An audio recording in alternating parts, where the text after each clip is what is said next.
let's watch this video from oompaville. The internet turned on Bert Kreischer. Rand Paul is ugly, and the whole crowd was like, "Oh!" He's brendanschaub. You heard it here first. It seems like the world is tired of comedians. The gestures of today have fallen off, as the children said. I think it's just a Jorgen comedy. We're witnessing a sort of collapse of Guys. a bunch of different comedians who are online, whose audiences now are turning against them. We talked about one of these fellas a couple weeks ago. His name is Matt Rife. You've probably seen him before. This is why the new From Bert Kreischer or extremely something. handsome comedian Matt Rife is uncancelable. Is Matt Rife's career over? Or has Matt Rife's career just begun? He's so handsome. A lot of people love Matt Rife. I have a very particular style of comedian that I like a lot, and most of them are dead. There's two reasons. One is, like we said, to escape this worthless masquerade of a life we pretend we have. And the second reason That's dark.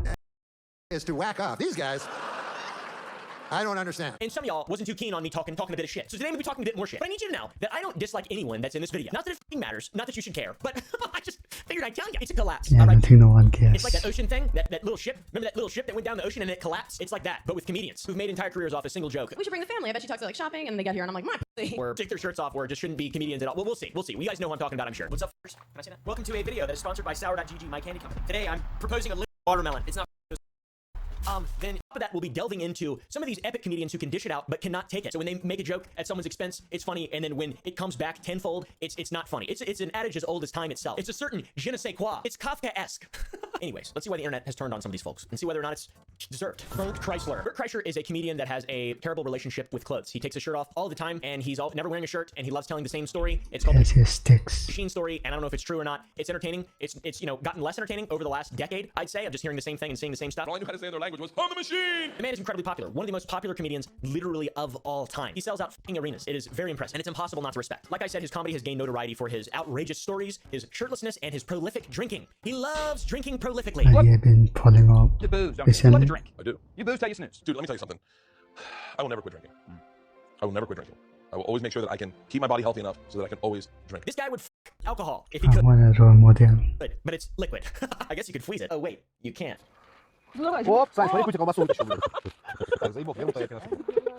I bet he's tried too. You can freeze alcohol, but it's gotta be really cold, right? Shit, I don't know. Shit, man, you can freeze liquid nitrogen. You can freeze CO2. How the f do they do that shit? Bert has been at it for a very long time. Since the late 90s, he first hit headlines back in 97 when he was in college for being a top partier at the #1 party school in the country. Now, coming from me, I don't think that's a very awesome thing. I was homeschooled, and I don't think I've ever been to a party at all. I'm one of the lamest human beings to have ever existed in history. Bert, on the other hand, is the life of the party. He would skip class because he wasn't there for education at the #1 party school in the country. He was there for the parties, guys. That big break article about Bert Kreischer was also the inspiration for the film National Lampoon's Van Wilder, which I think had Ryan Reynolds in it, I'm pretty sure. This is my home. I love this place. His popularity is unrivaled. So in essence, Ryan Reynolds was cast as Bert Kreischer. Maybe I should watch that. 1997, Next also time a I magazine put. article about me calling the #1 party in the country. That got optioned into a movie. Everyone takes their scripts, takes it to other places. One of them takes it to National Lampoon, and they change my name, keep my friend's name in it, and then that becomes a movie. And then he had by Will Smith or How about the something. fact that Ryan Reynolds has been in like no good movies aside from that one Deadpool, which is pretty good. This is confusing. Is it sexist to hit you? Is it more sexist to not hit you? Has he been in any good movies? I gotta look that shit up now. I can't think of any. He's good in movies, like he's a cool dude. Mississippi Grind, Adventureland, Buried, Deadpool, Deadpool 2, The Croods, A New Age. The voices. I got voices in my head. Sometimes they talk to me. What Sometimes is in Groots? What? back and then they don't respond. And I feel extremely alone. If I was cool, who do you guys think would play me in a future movie? Who do you guys think would play me if there was a movie made about me? Probably Kurt Russell, something like that. So the insane article dropped in 97, but what would ultimately net him copious amounts of attention would be him telling the story of a time in 1995. I went to school at Florida State. I was not a very good student. I was there like 7 years. I was there in most of the 90s. A time before the article was even written about him. A time when he went to Russia on a school trip. I assume college. I don't know. So I took Russian 1, 2, 3, and 4, never learned a word. Think about what I'm saying. I took 2 years of language, took 4 semesters of my college career, four semesters. Russian 4 was taught in Russian. Do you have any idea what it's like to go to a class and sit there like an immigrant at the DMV all day? Like, A time when he befriended Russian gangsters by drinking heavily with them. you gotta realize though, the reason they loved me is I went shot for shot with them that night, all night long. Yeah, Until behind the stories, it's like 4 in the sus. morning. But all I knew how to say in their language was, "On the machine!"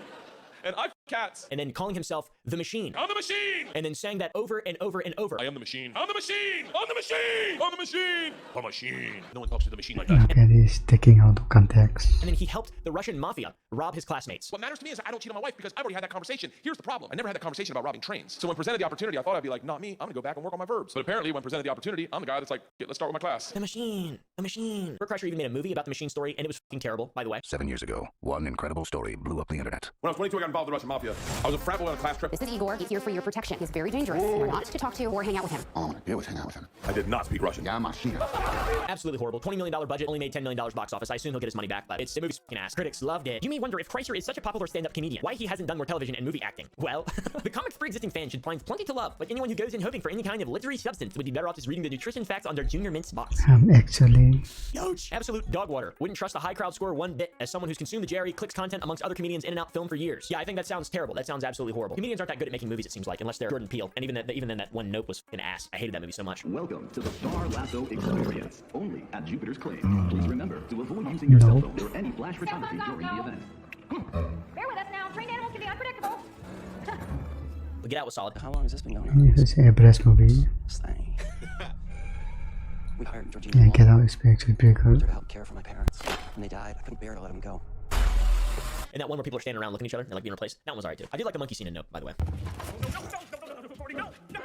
That's terrifying.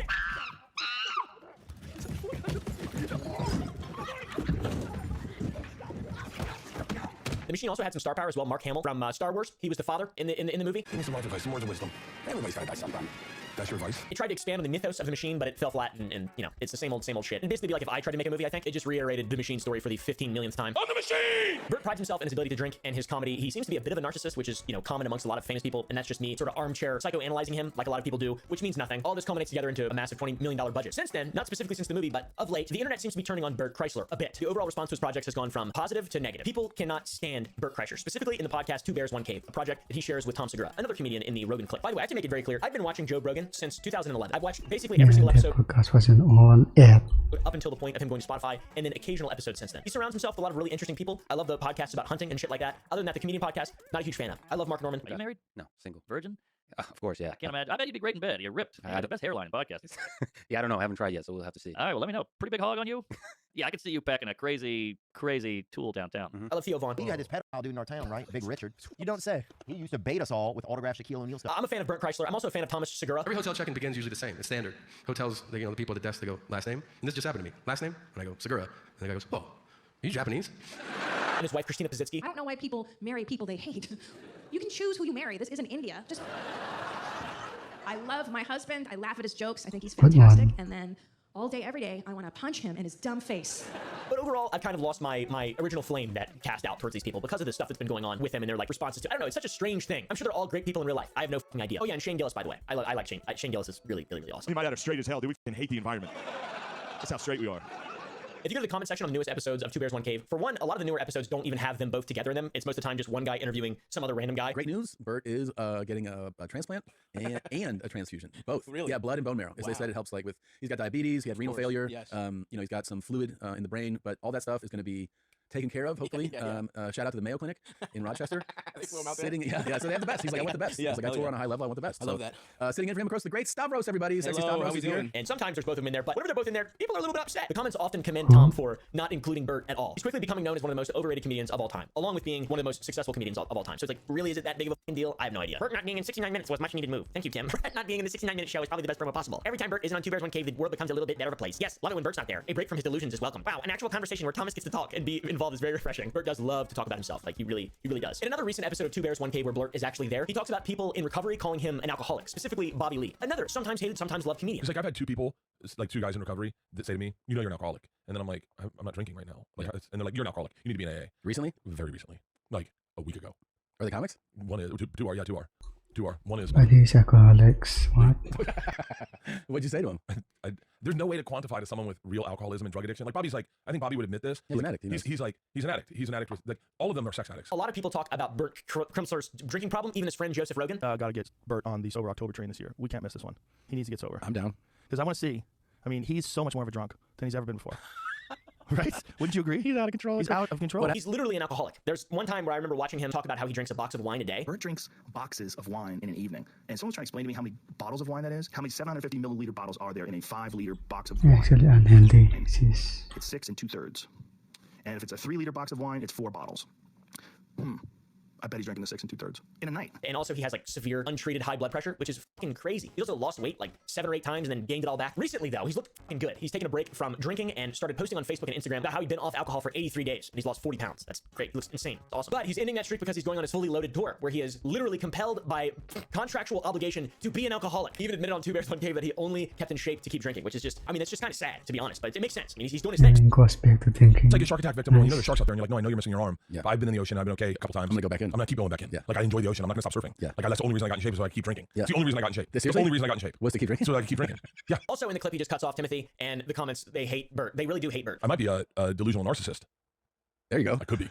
Soft narcissist is what my wife calls me. Soft? Yeah, soft. Is that, No shit. they just think about me. People hate Bert. At least the podcast audience hates Bert. The intelligent audience seems to hate Bertram. I really love how Bert allows Tom to listen. Bert, how was Japan? It was great. Can I tell you my story about Mexico? Props to Bert for actually letting Tom talk about Japan for 2 minutes. That's one thing that Bert really that's the biggest thing that I'm bothered with about Bertram is just he just talks about stuff so much. He's always like trying to tell his own stories about stuff and just like interrupting people, especially when there's multiple comedians on Joe Rogan's podcast. It's like he can't let there be any sort of airtime, let alone 5 minutes of time in which something that doesn't involve him is being talked about. It's frustrating. Do you have imposter syndrome? Of course. If you don't, I'm curious why. I didn't say I don't. Okay, yeah, of course I have. Why is he so aggressive? Okay, sorry. My answer was fairly calm. No, but imposter syndrome I is was just kind trying of to find out what he was feeling. Imposter syndrome has been The Japan point's wild. In this episode, you can actually tell how much Bert wants to talk about himself. So the people are onto something here, it seems like. In the episode, when they wrap up talking about Japan, Bert asks if he can tell his story now, which is awesome. Japan was fucking awesome. Japan's an awesome place. It's awesome. It's really great. Go to Mexico. Can I tell my story now? Yep. Are you done? He then immediately follows that request Hilarious. to comment by saying how insufferable it is when podcasts hosts interrupt each other. Not a lot of self-awareness from Bert Kreischer. Listen to a podcast where dudes interrupt the guys the entire time, Yeah. and it drove me fucking nuts. No shit. And I was like, God damn it, is this what 2 Bears sounds like? Actually says you. So okay, go ahead. you went- He's basically a boss baby. He's basically a gigantic child. He seems like a guy that means well. Some of his comedy is pretty funny that I like a lot, but most of it is geared towards alcoholism It's like, try finding 10 people that are gonna give me an intervention. I'm fun as fuck to party with. and just a lot of partying, which I cannot relate to in any way. That being said, I still do enjoy listening to him talk sometimes. Remember the Wu-Tang guy that cut his off? No. There's a guy in Wu-Tang. Wu-Tang's like pretty broad. It's like being in the AARP. Like there's a lot you're of guys one of the in- main 9 No, members. one of the auxiliary. Affiliates? Yeah. Christ bearer. Wu-Tang Clan affiliate rapper who cut off his own in a drug fueled mental breakdown. okay. Because he said it was causing him a lot of problems. I just hope he doesn't die. Nothing is funnier than Bert needing praise for asking someone a question about themselves. People hate Bert, even on his own podcast. So a little bit more on Bert's alleged drinking problems that he flaunts online. One time, Bert was talking about drinking with Brendan Schwab, specifically a time in which they were about to start Sober October. Joe Rogan was there. It was an epic podcast. And this is Joe Rogan's reaction when Bert told him he had 9 drinks a night. Not only 9, but 18, because each one was a double. That can't be good. I have like 9 drinks a night. And you know Joe with his little like uncaring eyes. Buddy, wait, hold on. You almost see him write you off in his eyes. Like, I can't f with people that drink like that. Because you're gonna die anyway. Yes, Tom. So girl starts laughing and he goes, they're doubles. Joe goes, what? So it's 18? He goes, 18 drinks a night. 18 drinks a night. He has 18 drinks a night. And you watch Joe just. So then Joe said, we should go sober. We should do Sober October. That's what he did. And then, yeah, of course. To help you. And then he said, he goes, hey man, Actually proud of that, huh? you may need medical help to get off this. On the same podcast, Bert was talking about at one point he promoted Tito's vodka so much and drank it so much and talked about it so much that he was upset that they never engaged with him back. There's a part of me that sounds really cunty, but there's a part of me that I promoted Tito so much, and I never got any love back from them. Like, meaning, I was just gonna say, how do you not have a deal? That's probably because he's going to die from alcoholism, and they don't really want to be involved with that. That'd be a bad look. That'd be like me promoting Sour Boys, my candy company, and then like dying from untreated diabetes or something like that. It's all about moderation and respect for yourself. Another little funny example, he cannot help but interrupt people in this podcast as well, which is even a little while ago. Wait, let me ask you this. Do you care about like I'm not a whiskey guy though. I like your whiskey. I'm not a whiskey guy. It's like if you're gonna make an alcohol, what are you gonna make? I don't know. I mean, like the truth is, I enjoy whiskey, but like money's in tequila for you, Bert. Then you can notice in that same pod, Brendan talks about him having his own alcohol. He brought up vodka. Bert gave him a wink, and lo and behold, How do you not have a whiskey or a tequila? I don't know. Wait. So do you? I won't have a whiskey respectfully. They launched a vodka, 2 Bears 1 Cave vodka. Our big announcement. I thought they were getting married or wife swapping or something like that. I have no fucking idea. Bertrand and I are launching our very own Good one, Bert. vodka. Yes. Poor Osos. Poor Osos it is. Bears. I was excited though, but it was just alcohol. 2 Bears 1 Cave. Put out a big announcement. Poor Osos. Alcohol. Vodka. Now, today, although the majority of vodka drinkers prefer absolutely no taste whatsoever in their beverage, we are confident that people will enjoy the very slight creamy sweetness given to the tongue and palate from a serving of Crystal Head, Triple Herkimer Diamond Filtered Newfoundland Deep Aquifer Pure Spirit Vodka. Texas-made vodka. Wow. Let's do a soft launch there just for the fans. We're gonna have our vodka there for you to taste. We're gonna have great fucking merch. I'm talking next level merch. Look over my left fucking shoulder. That's very cool, man. Also, they got some next level merch, which is just shirts for the vodka. The announcement was terribly received, by the way, with an almost 3-to-1 ratio of dislikes to likes. 2 Bears 1 infomercial. The more I watch this episode, the less I want to buy their vodka, and I'm a fan. Podcast Cringe summed this up perfectly. Save yourself an hour and just watch that. Pitching the pours on your new vodka for an hour is an interesting move. I'm a pan is, I don't know, kind of See how says. it goes. That's another thing. Tom refers to normal people as poors and has this whole big beef with United Airlines or Delta. I can't remember which one. Oh, but I'm struggling with rent this month. Figure it the fuck out, okay? Like, don't make my life be a problem for your life. I might make a video on it. It's a whole rabbit hole. He's just make money, bro. Trying to better his relationship with the public, I think, but for a while, the whole doubling down thing didn't do. You shouldn't just call people poor because you're really successful and then pretend you're joking and then not. And it's not funny at a certain point. I don't know. We might get into that though. If there's 5,000 dislikes, is that a good idea? Maybe it's a good idea. Ask for dislikes. It's kind of counterintuitive. I agree. I think the washcloth is a poor person thing. Because I've only met poors who use them. I've never met. Wait, but it's also European because I have European friends that do it as well. Maybe they're poor. I don't know. I don't know. This comment puts it absolutely perfectly and echoes my feelings because I, am a very long-term fan of all of these people. Every single one of them, I've followed all of them, including Tim Dillon, dude. Even fucking Tim Dillon, but not Andrew Schultz. He's too much like a YouTuber like me. Remember when this pod was about two friends laughing at each other and stories that Bert never let Tom finish? Between the ad reads and the ads, there isn't much left besides the ads and the ad reads. Ooh, that sucks, dude. It's a huge infomercial. It really is. That's what it turns into. It turns into money. They don't want to do it. It's like a candle. It's a candle. It only burns for so long, guys. They have to maximize it. They have to maximize. And I'm gonna be doing that as well. Go to sour.gg and sign up with your email because there's probably no candy in stock because we sell out in fucking hours. So give us your email. And we have a couple of email and shit in the extruder, and there could be shit in the can.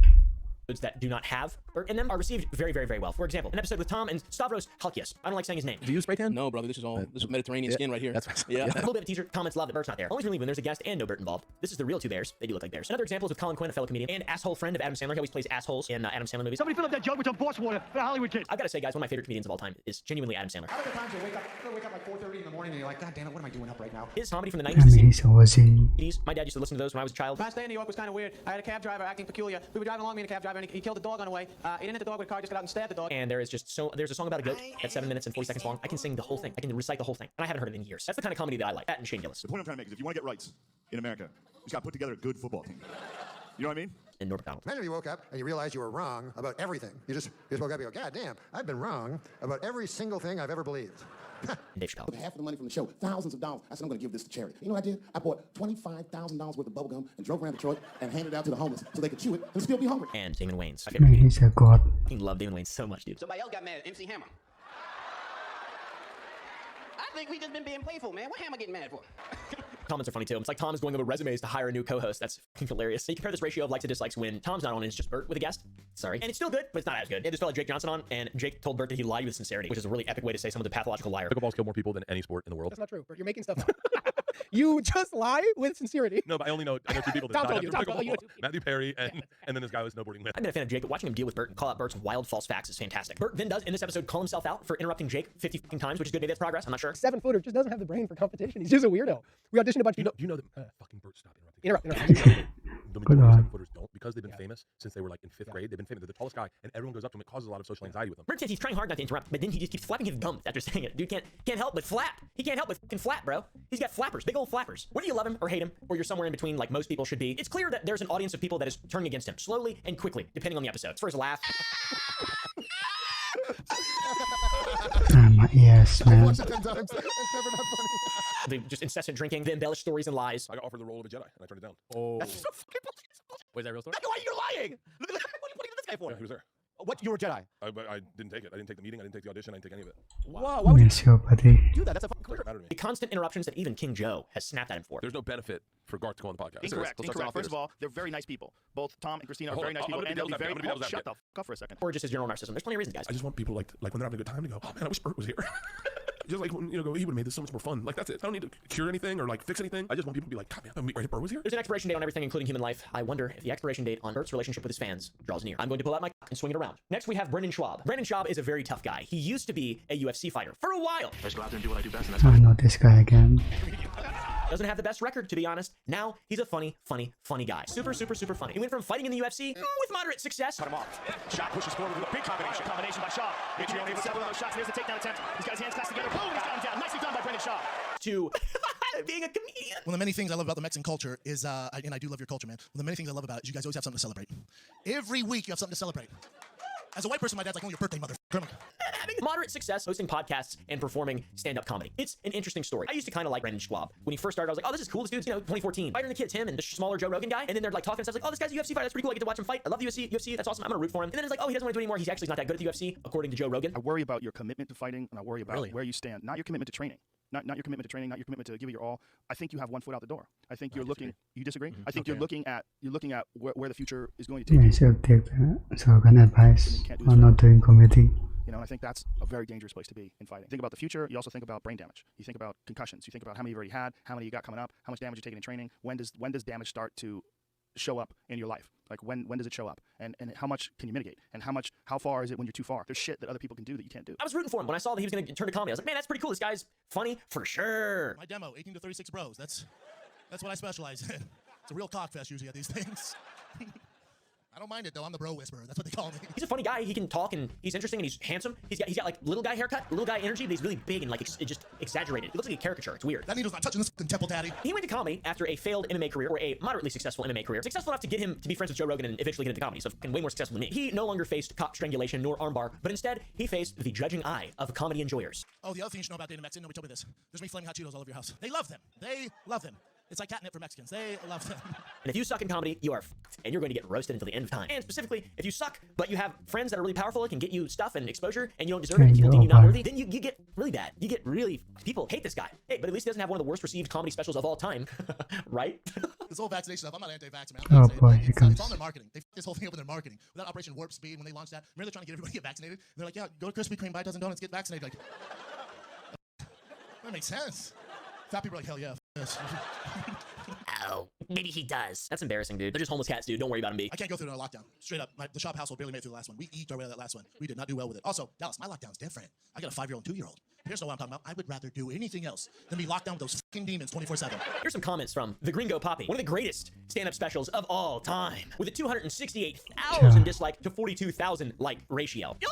As an Irishman, I personally found this more depressing than the famine. Brendan Schaub is to comedy what Brendan Schaub is to MMA. I made my kid watch this when he was grounded as punishment for getting 2 Fs. He's now a straight-A student and president of his Alright, dude. student council. True story. His best joke It's way too far. is having us believe that there's more than 7 audience members and that there isn't a laugh track in the background. This isn't a comedy special, it's special comedy. On IMDb, which is a pretty relaxed review website in all honesty compared to the other review websites of things like art, which comedy is supposed to be, there is not a review above 1 out of 10. And that is fucking terrible, B. It is genuinely embarrassing. It's not even filtered from low to high. Those are the featured reviews. What the And this has to be a massive bummer because the poor guy, Brendan Schaub, left the UFC out of shame, I guess, out of just being absolutely lambasted by Joe Rogan live in front of a couple million people. And now he's in comedy, and his comedy has been received even more poorly than his UFC career, which is just sad, man. It's just sad, man. There's multiple infamous moments, like a decade ago, in which Joe Rogan is talking about his failures in the UFC and how he's just going to get severe brain damage and CT and not have a life, and he's got a kid and stuff, and he should take care of himself a little bit better. Well, he was hitting you, you know, but you were flattened out. A lot of things look bad about that fight. You were lunging with like your punches instead of getting there with your footwork and then launching things from the proper distance. You were like really reaching and loading up. You looked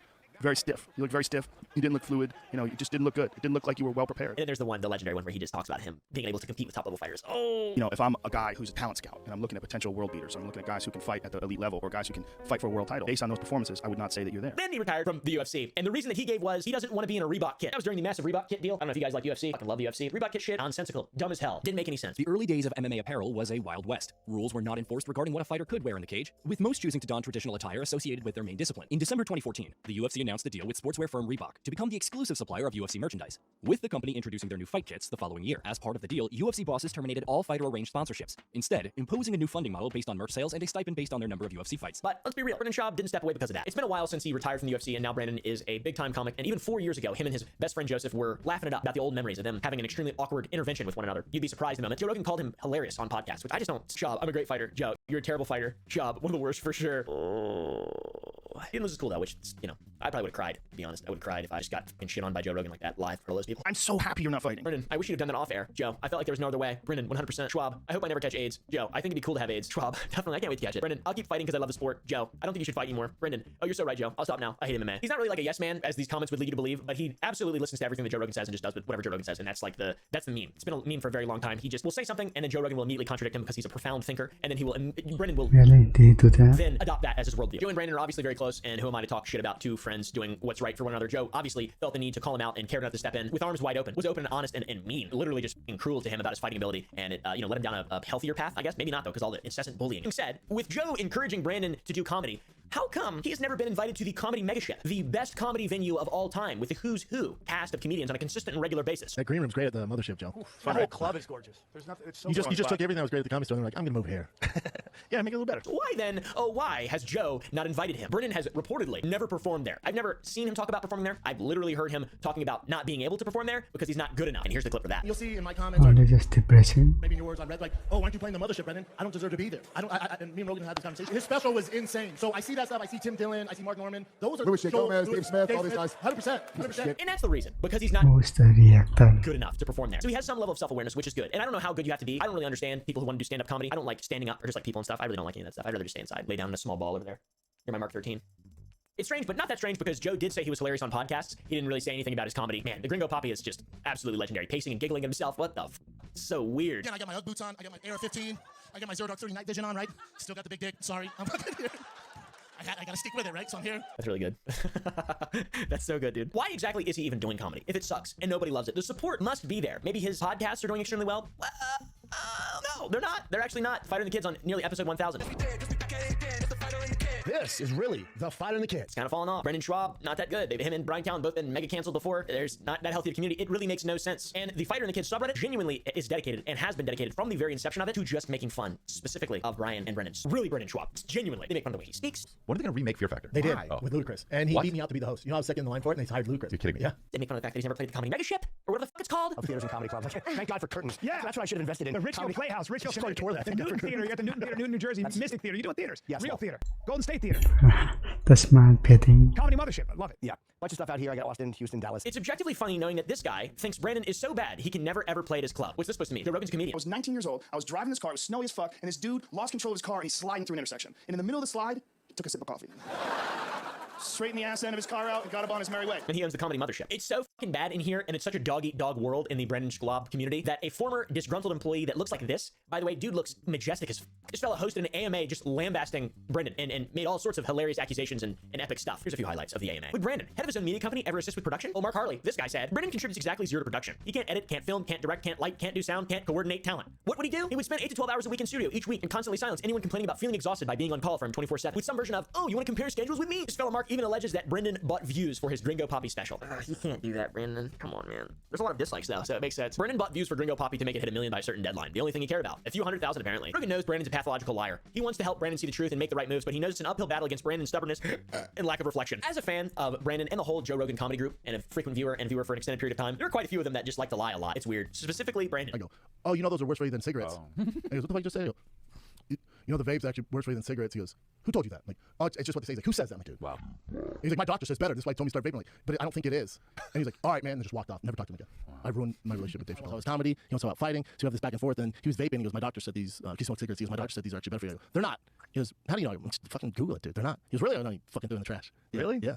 And Bert Kreischer. Now, it's important to understand the distinction here. There are some comedians who make up or exaggerate stories who are very funny, like Theo Von. But with him, the punchline is never, look how awesome I am, or look how crazy my life is. It's more of a setup to something clever, which Bert's are almost always not. There's Theo Von lies to make things funny, and there's Brendan Schaub lies to make yourself look cool. A crazy story becomes less funny when you realize it's not true. There's like compilations of them getting exposed for their lies, by the way, if you don't believe it. By the way, a good lie is that Brendan claimed he was the #2 pick to host the new Fear Factor, but they chose Ludacris instead. When are they going to remake Fear Factor? They did with Ludacris. And he beat me out to be the host. You know, I was second in the line for it, and they hired Ludacris. You're kidding me? Yeah. Also, this fellow Mark Harley isn't just some random guy that they hired. This is the big gay lion in the Thick Boy Studios. He's a legend. He had his own show. He ran socials too. He leaked a bunch of texts between him and Brendan as well with daily check-ins and asking for dick juice and abusing Adderall, allegedly. But Brendan has admitted that he has abused Adderall on many occasions. Bro, I was What is happening? Adderalls a day for... You take 10? You take 10, you're fucked. That's a lot. You take 10, that's a lot. 20, I'm embarrassed. But didn't Dave Portnoy say he take 30 million? He would take a 20, he said, maybe. Okay. I took 3 throughout the day. If I'd stand up, I'd take another. Dude loves Adderall, allegedly. Maximum dose a day, 30 milligrams a day. You were tripling that. I do 90 to 120. Oh my God. Everything's been falling apart for Brendan for a long time now. It seems pretty bad. It's sad. He recently announced that he's ending his comedy tours. Essentially, he'll still be doing local shows, but won't be doing any travel. Oh no. Cancel Austin and Nashville. I'm gonna pull back from touring so much, and I just gotta be home, man. I got to. I can't miss Tigers games. Can't miss my Boston growing up, baby girl. I can't do it anymore. I'm tired, man. I'm tired. It's sad. It seems like he's, wants to be a family man, kind of YouTuber style. He's burnt out. He's tired of performing comedy, I guess. I really don't know. You gotta really wonder what the true motivation is for canceling all the shows. Is it actually that he wants to be home with his family? Probably some of that, but also probably he's just not selling tickets for his tours. He's gotten in trouble for canceling shows before and gotten a bunch of heat for that because there just weren't enough people there. Makes sense. When you're not good, you won't sell. And the people do not think he is good. Also, people are mad because he's a pathological liar who said that his shows were canceled in San Francisco because of the district attorney, but no other live events were affected, so people called him out, obviously. And it was because the show didn't sell, according to internet investigators and detectives, and also basic logic. This is a white lie. To reschedule my San Francisco dates this coming weekend because they recalled the district attorney and people aren't going out to clubs and restaurants. Don't come in the city, so they wanted to push the Let's make a good story for lying. I mean, dates till things are a little safer. Just doubling on top of that too, if you had a Ticketmaster, Brendan Schwab tickets, it's a lot of 1 stars, not good reviews. He's basically been blackballed because of his poor performance. Anyways, whatever you guys think, his reasoning for pulling back on all this and basically kind of slowly throwing in the towel with comedy is that he wants to spend time with his daughter. She had a big surgery. He wants to be home with his family, see his son named Tigers games, all those valid reasons, etc., etc. But it's also probably the fact that his comedy career has failed. And, hopefully he's a good father when he's not cheating on the mother of his children, of course. Allegedly, I don't know. He quit fighting. He quit comedy. 3rd time's the charm. What's he gonna quit next? Bobby Lee and Andy Santino. The Bad Friends podcast is a podcast that I never really got into. You two are bad friends. Who are these 2 idiots? White dude and an Asian dude. You two are disgusting. Well, you two or something. We're bad friends. It's one of those ones where not super interested. Listened to Andrew Santino and Joe Rogan's podcast probably 3 times before I even realized it was the same guy or knew who it was. I'm gay according to the internet. That's my favorite one. How'd you become gay? Because I said on a post one time that I married Chris D'Elia, that we were like running away, and like a foreign publication got a hold of it. That like because the English translation's hysterical. What do you think the original language was? I have no idea. Foreign. But it just says I'm gay. If you look it up as Andrew Santino gay, it says a lot of things say I'm gay. Congratulations. Pretty funny guy. He's got a funny voice. We like it when the fans have a bag because you never know what's gonna happen. The gifts are amazing. Yeah, it's either like somebody hand drew a naked photo of my penis, or we've gotten like 30 of those, right? For some reason. Or like a letter of some sort, like you saved our lives. Or a dope piece of art. A dope yeah. But I know, but we appreciate that so much. I really. We throw it in the garbage. They're both comedians. Bobby Lee. Something happened in Tijuana. I don't really know. Anyways, Bobby and Andrew have a comedy podcast together called Bad Friends, and it's interesting. The set is really ugly, and they're pretty funny. Let's not tell stories about Tijuana. They do a lot of funny stuff. Hello. Hello. Hello. I'm Thomas B. Jefferson Adams III. And I'm William Randolph Gaston. Yes. The first. These fellas emphasize their great bond they have with one another, despite the name implying that they are bad friends. These two fellas are quite respected comedians. Bobby Lee, for example, has never had a comedy special. He's never posted a special, and he came on Joe Rogan's podcast for the first time just recently, and people are surprised. A lot of people really love Bobby Lee. Nice hat. I used to wear that all the time. I look cute with it. Is that the famous wall? That's the wall, yeah. What did it feel like to be around that wall? That wall's old as fuck, right? How old's that wall? I put a note in it. Wow. You could write little letters. You know what I mean? Letters to Jesus? Yeah. And you put it in there. Jesus, I think I was like, let me get more pussy or whatever. But nice. Yeah. But like, I'm not so sure as much about Andrew Santino, but the clips of Bad Friends and the reaction of that, we're talking about something specific today. Okay. I see clips of their podcast all the time. Sunfire clip. There's a Japanese X-Men called Sunfire. Sunfire. They don't say it like that. Daddy, why you die clip. Daddy, I love you. Daddy, why you die? Happy Father's Day, Daddy. Daddy, I can fly. You heard it here first, clip. You doing Asian accents, dude? Yeah, go ahead. It hurts my feelings. Okay. And I don't want you to do it anymore. You heard it here first. Eating dog clip. What does dog taste like? Apparently, it's the best meat. Don't give me apparently. I'm telling you right now. Don't give me apparently. Just tell me what it tastes like. It's real good. And of course, the most popular clip, I'm Bobby Mom. My mother's very pretty. She's a beautiful woman. Interesting. Well, you don't have to fucking get. I'm not Bobby Mother. I'm Bobby Mom. You're so fucking mean, dude. They've had their fair share of offensive and controversial jokes on the show, but that's just part of being a comedian. You got to push the boundaries of comedy. You have the jester's privilege. They got Asian eye jokes, the old classics. Bobby Lee, I think, is Asian, so. Close your eyes. Close your eyes. Count to 3. Just kidding. That's so racist. I'm just kidding. That's the most racist thing I've ever heard. That's the most racist thing you've ever heard? Well, my eyes are obviously closed, Good one. right? And Oh, they're open. Close your eyes, right? I can't tell. You really couldn't tell? Well, okay, close them now. Let me see. Oh, yeah, no, not really. The main thing is, if you can dish it, you got to be able to take it. When Lee and Santino first started the podcast, raised a bit of criticism because it looked like shit. It was kind of a weird, ugly set. People were mad. They said, give it some personality. It looked terrible. I mean, it really did look very bad. The colored cables were like the best part. This whole thing started beef, believe it or not. Somehow, people were upset that the podcast didn't look unique. It was just a cash grab, because that's what most podcasts are just literally cash grabs. They don't really put any effort in, and the shit looks terrible. One complaint from the Red Bar, another podcast, kind of went in deep. They took a look at Bad Friends, and they said that it was a scam. It was low effort, and that's fucking hilarious to take seriously. It's a scam. They don't put any effort into it, and it's all taking up your time, okay? Your time is worth more than this. And meanwhile, they get to go out and eat whatever they want tonight on your dollar. Criticism ending. By the way, it's important to note that this Red Bar guy is a literal professional detractor and provocateur. What he does is just he's a hater. That's his whole thing. Sometimes he's pretty funny. Most of the time he just says hilarious shit. And hilarious because it's ironic and there's like a lack of self-awareness. Frankly, it's annoying. Whenever I listen to podcasts, I can't wait till they're done riffing and talking about something with legs. Andrew's POV is that it's a beautiful brand new studio. It's incredible, man. My anger today was because let's tell the crew real quick what's going on. Let's tell people that here's the thing. When we came into this today, we worked so hard on putting the studio together. This is a brand new beautiful studio. It's incredible, okay? This is a brand new beautiful studio. It's incredible. I mean, I'm not so sure about that. It doesn't look good. It's definitely not beautiful. But Andrew just couldn't help himself. He read the comments on the podcast to see what people thought. Oh God, he flipped his fucking shit, dude. He couldn't handle seeing people talk bad about the studio. This was his response to a comment on Twitter about Red Bar talking about their studio. We know. Report it, that clown. What? Come on. This is insane. The video only had like 10,000 views. It's crazy, dude. Who cares? What the fuck? It's funny because Andrew just flips his shit at Red Bar all the time. So this is like in character for him. This guy named Red Yeah, actually funny. R, and he's just like a hater. But all he does is just trash all our friends. Like every comic we know. Me, Santino. Oh, Santino. I think Santino's about to go there and just murder him. They then made another episode on how they're handling the criticism, which proved him right in all honesty. Yes, report. Report! My video! Why? Look at this. Somebody sent this to him. Here's the screenshot. Somebody sends him the video, and he writes this. We know. Report it. Fuck that clown. We know. No. Report it. Fuck that clown. We know. Report it. Fuck that clown. Everybody. We know. Report it. Fuck that clown. They said he couldn't handle criticism, and he handled it in the absolute worst way possible. I don't know if it's a bit. It could be a bit. It's probably a bit. We couldn't believe it. We just couldn't believe this gift that he handed us. I mean, what better way to explain to everybody that Mike's right than this? Than to do something like this? It's just remarkable. So we're sitting there. We're going to spend any time online. That's what I'd like to know. The whole point is that you're this shady guy who can't handle any criticism, and how furious you get. That's our whole deal with you. And then you do this. We know. Report it. Fuck that clown. It's hard to tell on Twitter if something's real or not. I just don't feel like they would actually be upset. But this is a true thing that happened that people believe is a comedian or online comedians handling something very badly. I personally think it's probably just a joke. I cannot imagine taking anything that Red Bar says seriously, or anyone on the internet. Who the f cares? If you're like me and it's just a thin skin, huh? stupid, Red Bar comes to the aid and shows a clip of Bobby talking about how Andrew was indeed stirred up by the drama and was screaming at him. He was psychologically attacked by some online trolls that attacked Bad Friends. Yes. Listen to this. And that's enough. Put him in a mood. That's it. Well, first Andrew Santino put me in a mood. He's screaming and all that stuff. You know. Andrew Santino was screaming. So I don't know if it's a joke or not. It seems like it was a joke, but at the same time, like, it seems like it couldn't not be a joke to me. I just don't know. But it does actually get worse. Andrew Santino went on Joe Rogan's thing, his podcast, and started talking about the Office Space where they have bad Fen podcasts. And Joe asks, what's with this shelf? And asks who the designer is. And Andrew laughed it off, dude. And then Joe started to dig a little bit deeper and then asked why he has a producer who decorates. It's the shelf. Who's the designer? This is half the stuff we talk shit about from our fans. Well, who put that together? The producer. You have a producer that decorates? No, we just told him to throw stuff on the wall. Don't worry about it. Why don't you put some stuff on the wall? Look at him. He won't look at Joe. You can tell he's getting a little bit upset in that clip for sure. It's honestly really funny. I changed my mind. I don't think it's a joke. I think he's actually really upset by it. Or maybe it is just still funny. I don't know, guys. I'm not good with cues. All this blew over, though, over time, as you can probably imagine. They didn't give up. The podcast is doing insanely well. But Bobby Lee's brother decided to start a podcast called Good Friends, which is an exact copy of Bad Friends. Then Andrew Santino wanted to sue Bobby Lee's brother. They didn't want to bring it up in conversation, but according to Bobby, it was in fact true, which is wild. When he came in, I said, dude, I love the show Good Friends. He goes, oh, yeah, it's called Scissor Bros. I go, nah, I call it Good Friends. He goes, I can't. Santino threatened to sue us if we called it Good Friends. But this is according to my brother. Who's never told a lie. What are you out of your I mind? didn't know Bobby Lee had a brother. They took the logo and used like the same artist and stuff, but it's not the same podcast. It's two different people. Who the cares, dude? How can you sue him? That is insane. See, this is what happened because that week, Bert, drawing while you're talking. okay, Bert, and my brother and Santino, they did that. They swapped podcasts, right? Yeah. And so Jeremiah was brilliant in the fact that he's like, oh, we should do one because it was April Fool's week, right? But also, the play on words. Your brother's show's called Bad Friends. You guys are nicer than them. Good Friends makes sense. Yeah, but we took Also, the they don't logo. own We Bad took their Friends. logo. We took. He's the same artist. Was there discussion first about getting the logo or anything? It's his brother. I agree. But just according to Bobby, who knows, dude? And he's known for being truthful. 45. Oh my God! No, we all went over. Yeah, No wonder they caught you immediately. 35. You think you're 35?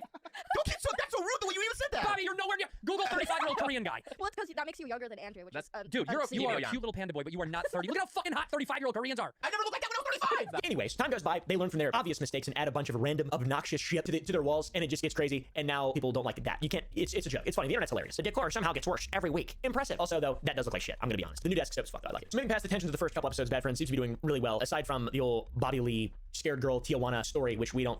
He's tried to clarify it and says that he feels bad about ever telling that bit and joke. He says it's a bit or joke. It's not one that I want to talk about on my channel particularly. You guys can look into it if you'd like. We'll show him acknowledging it, I guess. And this clip of him and Theo Vaughn, super weird. I don't really remember what she was wearing. I think she was wearing like a Hello Kitty shirt. You know what I mean? Oh, well, then I'm not saying that that's sexually suggestive. Yeah. But first of all, why, for kids, you can't put them in something called Hello Kitty. And I expect perverts to show up. This is not a kid, man. This is an adult. Good. It's just Theo Vaughn is uncomfortable in that. Okay, that's rare to get Theo Vaughn uncomfortable. Anyways, all in all, I think comedians are incredibly important, and I think the Jester's Privilege is one of the greatest things of all time. And also, I love being funny or trying to at it's least. actually a pretty good video. And humor is the most important thing that makes the world go round, and being able to laugh to yourself is super He covered other comedians around. And even being able to take criticism and agree with it and find it funny that you think of yourself in a way that a lot of other people don't think of you, and that in and of itself is funny to me. And anyways, I don't know what the Guess I would end ending there then.